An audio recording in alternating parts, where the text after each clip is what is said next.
ఇది ఆశ్చర్యం కాదు. సాతాను వెలుగుదూతలాగా మన మధ్యన సంచరిస్తున్నాడు. ఎక్కడ? మన మధ్యనే. అంతకుముందు చెప్పుకునేవాళ్ళం సాతానుడు మందిరం వెలుపటే ఉండేవాడని. మా మొదట్లో విశ్వాసంకి వచ్చిన తొలి దినాల్లో సాతాను మందిరంలోకి రాలేడు, ప్రవేశించలేడు. వానికి వెలుపటే కానీ లోపల చోట్లేదు అనుకునేవాళ్ళం మేము, చెప్పుకునేవాళ్ళు, మాకు చెప్పేవాళ్ళు అలాగా.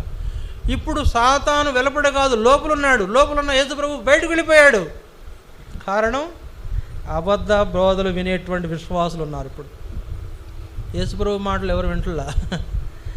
అంతకుముందు నేను చెప్పినప్పుడేమో సాతాను వెలుపటుండి యేసు ప్రభు లోపలున్నాడు, మేము చూసాం అది. యేసు ప్రభు లోపలున్న దినాల్లో నేను 6 దినాల్లో విశ్వాసంలోకి వచ్చాను. యేసు ప్రభు మందిరంలో సంఘంలో ఉన్న రోజులు నేను గమనించాను. అప్పుడు సాతాను వెలుపుటున్నాడు. మందిరం అంతా పీస్ఫుల్గా ఉంది, విశ్వాసులు చక్కగా ఉన్నారు. ఆ రోజుల్లో విశ్వాసులు ఎలా ఉన్నారంటే చక్కగా ఉన్నారు, మంచి భక్తిపరులుగా ఉన్నారు.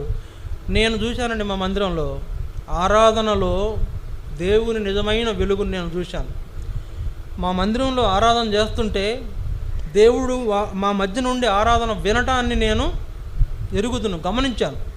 అంటే అంత అలాంటి మాటలు, అలాంటి ఆరాధన ఎక్కడ రాదు. అది ఆరాధన అంటే ఏం లేదండి, మనం ఆరాధన చేస్తుంటే అక్కడ దేవునికి వచ్చే మహిమ కనబడిపోద్ది, అంతే రూమ్లో కనబడిపోతుంది. అది నేను చూశాను. అనేక మంది చూడగలిగే అనుభవం ఉన్నవాళ్ళు చూస్తారు ఆ సంగతి. అలాంటి ఆరాధన ఉన్న దినాల్లో, జరిగిన దినాల్లో యేసు ప్రభు లోపల ఉన్నాడు, సాతాను వెలుపుటున్నాడు.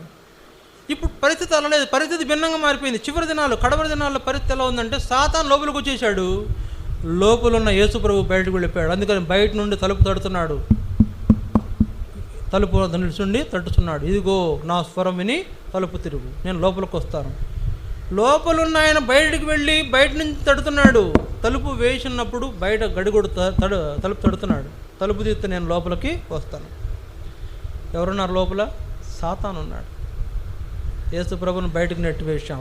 కారణం ఏంటంటే సాతాను వెలుగుదూత వేషంలో మందిరంలో దూరాడు, ఇక్కడిక్కడే తిరుగుతుంటున్నాడు, మన మనసులను చెరుపుతున్నాడు, మన మనసులను మాయం చేస్తున్నాడు, దేవునికి దూరం చేస్తున్నాడు, పరలోకం పోకుండా చేస్తున్నాడు, నరకానికి పాత్రులుగా మార్చేస్తున్నాడు. విశ్వాసంలోకి వచ్చిన వాళ్ళు పాపం చేసి తప్పిపోతే పరలోకం పోతామనేది పెద్ద భ్రమ, పెద్ద భ్రమ.